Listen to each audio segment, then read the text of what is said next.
Bienvenidos a este espacio de luz desde el centro del tiempo. Todos podemos encontrarnos aunados. Hoy con ustedes, los OSNIs, objetos submarinos no identificados. Los OSNIs, objetos submarinos no identificados. Son muchos los misterios que se encierran en la historia de la humanidad y uno de los muchos enigmas lo constituyen sin duda los llamados UFOs, UFOs o también OVNIs, ¿verdad? Objetos voladores no identificados.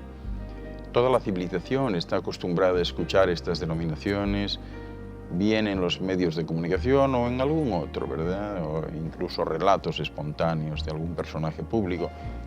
Pero los llamados OSNIs son también un acontecimiento no menos relevante y existen de igual forma relatos civiles y militares que indican una presencia más allá de los llamados platillos volantes. Recuerden que OSNI viene a significar objetos submarinos no identificados porque entran y salen del mar.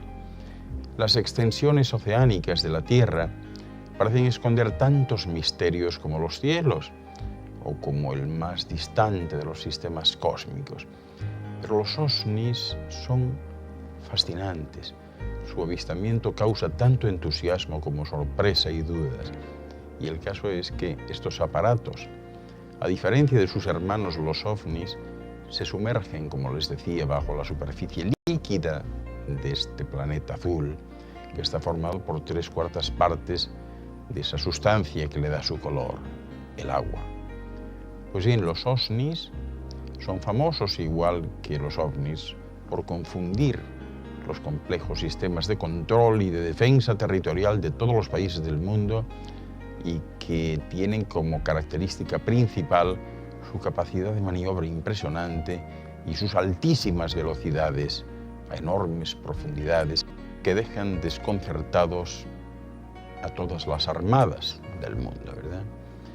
El rendimiento y comportamiento de estos aparatos sobrepasan en larga medida los navíos convencionales o submarinos, hasta la fecha conocidos, ¿verdad? Y como ejemplo, pues se podría afirmar muy bien que la velocidad máxima de un submarino moderno pues no es de mucho más allá de 80 o 100 kilómetros hora. Bueno, pues los aparatos OSNIs se mueven a velocidades por lo menos 3 veces superiores.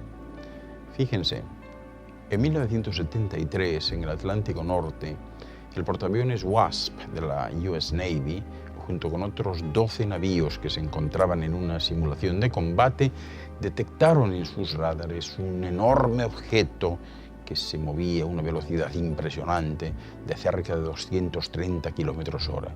Pues bien, este objeto permaneció durante 3 días en el perímetro de estos navíos, sumergido a una profundidad de 8.200 metros, cuando el registro de máxima profundidad de un submarino de la época pues no sobrepasaba los 1.900 metros. Ivan Sanderson, biólogo marino y fundador de la Sociedad de Investigación OSNI, sugiere que debajo de los océanos puede vivir una raza más antigua que la humana, que se encuentran a millones de años de diferencia por delante de la humanidad de superficie, y que esta raza evita el contacto directo con las formas primitivas y se desenvuelve tecnológicamente en todos los campos, capaces de superar incluso la necesidad del más sencillo acto voluntario del cuerpo humano, el respirar. Es decir, hablando literalmente como lo conocemos los humanos, ¿verdad? Bueno, pues el investigador John Keel supone que las bases submarinas pueden estar localizadas en el norte del Círculo Ártico, así como los fundadores de la APRO, Jim y Carol Lorenzen, sugieren que los fenómenos OSNI forman ya parte de las actividades de cartografía como futuras indicaciones con uso futuro. Pues bien, en 1973, la Sociedad Argentina de Investigadores de Fenómenos Extraños afirmó que después de muchos años de investigaciones, no dudaba que otros mundos hubieran establecido bases submarinas en este planeta, en los golfos de San Matías y San Jorge, en la costa patagónica y en Venezuela, y que fueran vistos pues tantos objetos salir del mar y entrar también en el mar, de manera que las personas de las localidades marítimas pues lo viesen como un caso ya habitual y normal como tantos otros. A pesar de todo, el fondo submarino continúa sin estar explorado, dejando que las historias y los cuentos vivan ya en el seno del pueblo, y tal como acontece en la ufología, pues los investigadores se topan con todo tipo de dificultades a la hora de intentar descubrir la verdad. Pero los lagos también, o sea, no solo los mares, también tienen sus OSNIs. Hay muchos relatos en los que se menciona que este tipo de aparatos hicieron su aparición en los lagos de Suecia. En concreto se habla de un objeto que se parecía a una cúpula y que fue visto en el lago Bularen, en Bohustán. En Rabastén fue observado diversas veces un objeto de 25 metros de diámetro a lo largo de un lago, el Stenghorn, en Östergötland, y que fue observado como si fuese, pues eso, un OSNI, ¿verdad? Es decir, un ovni submarino con una especie de torre de control. Es imposible, naturalmente, determinar si son máquinas o no, como por ejemplo pues el monstruo del lago Ness. También, mucho después, en febrero de 1960, la Marina Argentina rastreó dos submarinos misteriosos que a principio supuso que pudieran ser soviéticos, pero la velocidad y su maniobrabilidad dejaron a las autoridades de este cuerpo militar completamente sorprendidos y perplejos. 8 meses antes, en el puerto de Buenos Aires, las autoridades navales habían tenido problemas con algunos de estos objetos con forma de sepia y de color plateado, según los relatos de algunos supuestos testigos. Y después, en el 1978, se observó también una gran oleada de ovnis en Italia. Y bueno, por lo menos fueron contados más de 500 relatos después de separar algunos de ellos que, bueno, pues que contenían errores claros, ¿verdad? Y otros que eran totalmente falsos.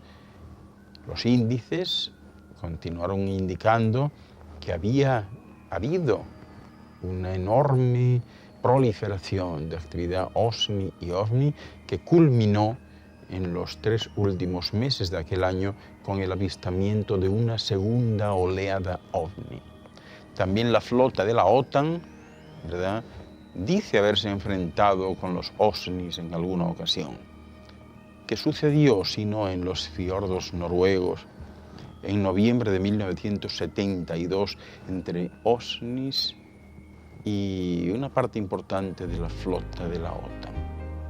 Bueno, pues en realidad nadie lo sabe muy bien, pero el caso es que durante 3 semanas la Marina noruega, con la ayuda de navíos y aviones de la OTAN, buscó un misterioso objeto que fue localizado y sin saber cómo lo perdió en el fiordo del Sogne. En la caza de este misterioso aparato, pues intervinieron varios equipos, como una docena de navíos, helicópteros, aviones con equipamiento de sonar activo, y utilizaron cargas de profundidad, pero no hubo forma de hacer que este objeto subiera a la superficie.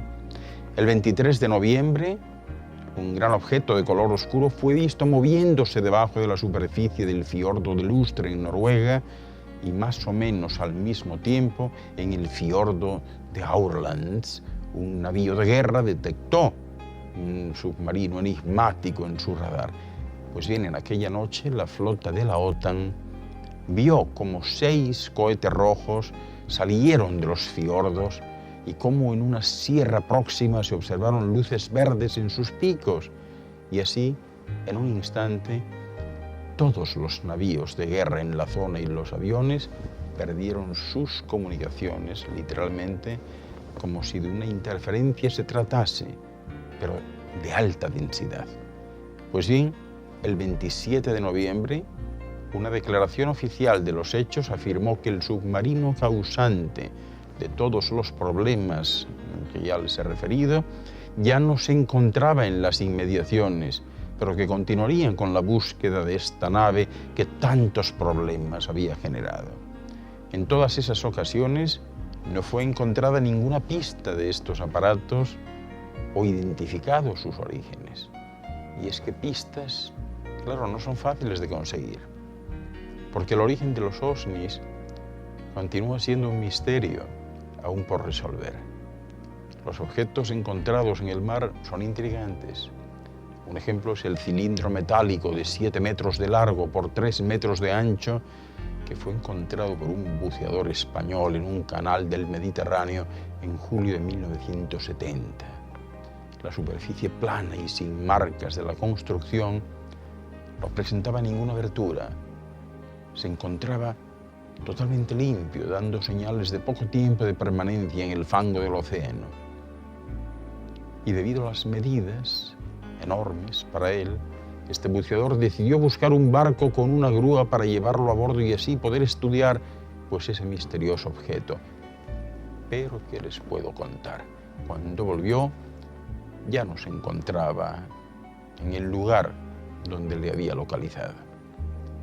Algunos investigadores de ovnis, como Lawrence Johnson, encontraron en el fondo del mar a una profundidad de 90 metros un objeto de 6 metros de largo, 2 metros de altura y 3 metros de ancho. Cuando encontraron este objeto de color plateado, grisáceo, se dieron cuenta de unas marcas en el fondo del mar como si se tratase de ruedas, ¿verdad? Y que seguían por mar adentro. Dada la profundidad que se encontraban, pues no les fue concedida una licencia para estudiar más a fondo esas marcas.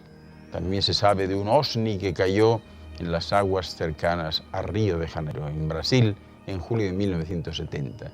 El objeto dejó una marca de pintura en el agua de color rojo y este aparato fue recuperado por la policía brasileña y está pues bajo custodia. En declaraciones oficiales declararon que era un avión que había tenido un accidente y el color rojo era su lubricante, que al soltarse de los sistemas hidráulicos pues dejaron el tinte de ese color en el agua.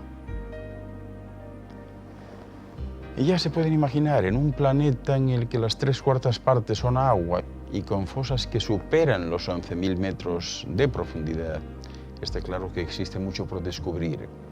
Este es un tema, como tantos otros, que deberían ser considerados y pensados con calma. No vaya a ser que seres del espacio que se están buscando en la profundidad de las galaxias, pues a lo mejor resulta que hay que buscarlos en la profundidad de los mares de este planeta azul. Y bueno, nunca se sabe si a lo mejor el eslabón perdido está más cerca ahora de lo que realmente se pudieran imaginar. Pero en fin, ya lo ven, en este tipo de temas siempre hay verdades y falsedades. Y yo en esta ocasión solo se lo he contado. Soy Ángel Luis Fernández. Muchas gracias por su atención.